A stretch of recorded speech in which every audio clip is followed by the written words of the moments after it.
مدد چاہو صبر سے، اور دوسرے نمبر پر فرمایا والصلاۃ اور نماز۔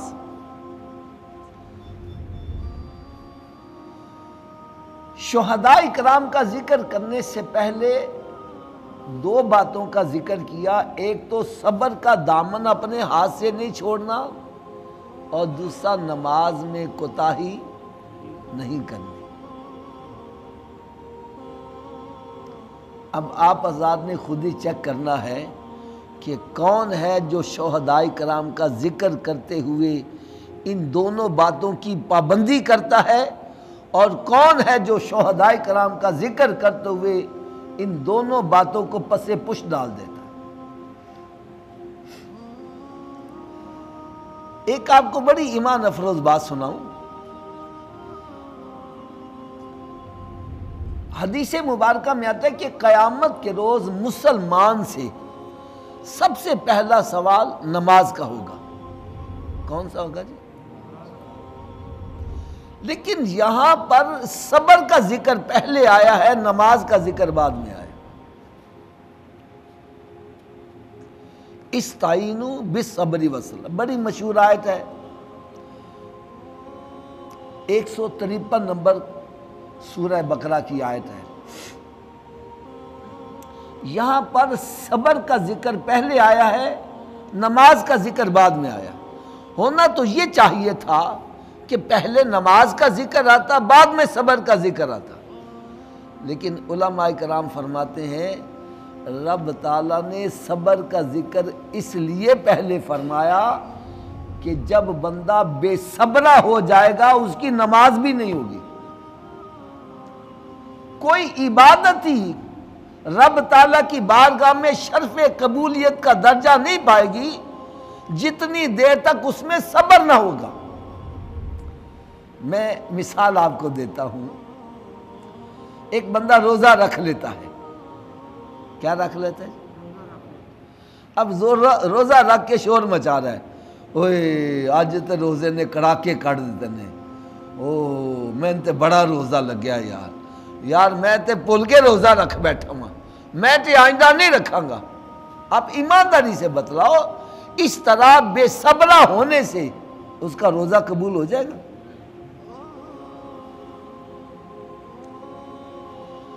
زکات دے کے کہتا ہے اوے میرا تے مال کٹ گیا وے، میں تے ایویں دی مدد کر دیتی، بے صبرہ ہو گیا۔ نماز پڑھ رہا ہے بے صبری کے عالم میں، جلدی جلدی آیا ہے، نماز پڑھ رہا ہے، ٹھونگے مار رہا ہے، ٹھونگے مار کے وہ جا رہا ہے۔ حدیث پاک میں آتا ہے ایسے بندے کی نماز اس کے منہ پر مار دی جائے گی۔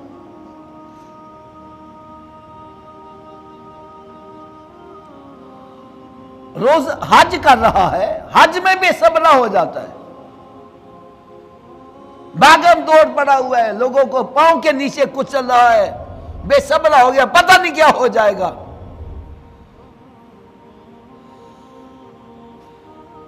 بلکہ اور باتیں تو اور باتیں، آج آپ کو ایک بڑی ایمان افروز بات سنانے لگا ہوں۔ انسان کے اوپر رب تعالیٰ سدا وقت ایک سا نہیں رکھتا،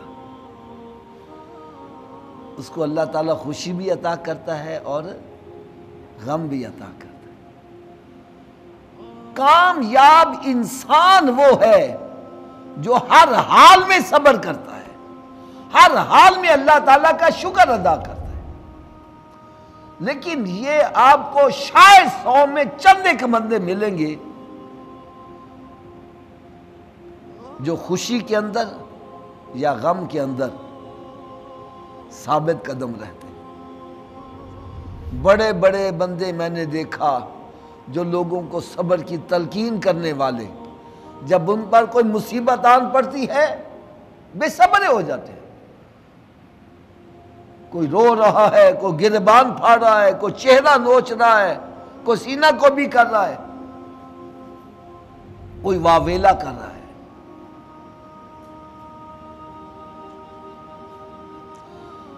حدیث مبارکہ میں آتا ہے کہ جب حضرت اسرائیل علیہ السلام ایک نوجوان کی روح قبض فرماتے ہیں، قبض کرنے کے بعد رب تعالیٰ کی بارگاہ میں حاضر ہوتے ہیں، رب تعالیٰ سب کچھ جاننے کے باوجود پوچھتا ہے اے اسرائیل علیہ السلام کہاں سے آئے ہو؟ اور عرض کرتے ہیں مالک و مولا فلاں نوجوان کی میں نے روح قبض کی ہے۔ رب تعالیٰ ارشاد فرماتا ہے تو نے ایک نوجوان کی روح قبض کر لی، تو نے ایک عورت کو بیوہ کر دیا، بچوں کو یتیم کر دیا، بوڑھے باپ کی کمر توڑ دی، ماں کی آنکھوں کا تارا چھین لیا، دوستوں کا سہارا چھینا، بہن کا آسرا چھینا۔ حضرت اسرائیل علیہ السلام عرض کرتے ہیں مالک و مولا بالکل ایسا ہی ہوا، بالکل ایسا ہی ہوا۔ رب تعالیٰ ارشاد فرماتا ہے اسرائیل علیہ السلام پھر تم نے ان کو کس حال میں چھوڑا، وہ کیا کر رہے تھے؟ وہ عرض کرتے ہیں مالک و مولا بے شک ان پر غموں کے پہاڑ ٹوٹ گئے، اے مالک و مولا بے شک ان کی دنیا تاریک ہو گئی، لیکن اے مالک و مولا پھر بھی وہ تیری حمد و ثنا ہی بیان کر رہے تھے، پھر بھی یہی کہہ رہے تھے انا للہ و انا الیہ راجعون۔ رب تعالیٰ اتنا خوش ہوتا ہے کہ رب تعالیٰ ارشاد فرماتا ہے اسرائیل علیہ السلام ان سب کے لیے جنت میں ایک محل بنا دے جس کا نام ہی بیت الحمد رکھ دے، اور ان سب کو جنت میں جگہ دی جائے گی۔ اور اگلی بات سنیں گے تو آپ کی طبیعت خوش ہو جائے۔ رب تعالیٰ ارشاد فرماتا ہے کہ پہلے یہ نوجوان لڑکا اپنے ماں باپ کا سہارا تھا، اپنے گھر بار کا سہارا تھا، اب ان سب کا سہارا میں خود بنوں گا۔ یہ ہے صبر کا نتیجہ۔ اور جو بے صبرے ہو جاتے ہیں چیخے مارنا شروع کر دیتے ہیں، ہائے ساڈا ککھ نہیں رہا، ہسی لٹے گئے، ہسی مارے گئے۔ اور یقین جانو ایسے موقع پر کئی تو کفریہ کلمات تک بک دیتے ہیں، ہائے ربا تینوں ساڈا ہی گھر لبیا سی، ساڈے تے ظلم کر دیتا، ساڈا ککھ نہیں چھڈیا۔ اور عورتیں تو اس میں کچھ ہاتھ بہت ہی آگے ہوتی ہیں، وہ تو بیان کرنا شروع کر دیتی ہیں، جھوٹی کہانیاں گڑ گڑ کے سنا سنا کے لوگوں کو رلاتی ہیں۔ یہ کیا ہے؟ حضرت میاں محمد رحمت اللہ تعالی علیہ کیسی کمال بات فرما گئے، وہ کہتے ہیں چپ کرے تھے موتی ملسن صبر کرے تھے ہیرے، چپ کرے تھے موتی ملسن صبر کرے تھے ہیرے، پاگلا مانگو رولا پامے نہ موتی نہ ہیرے، پھر کچھ بھی نہیں لگا۔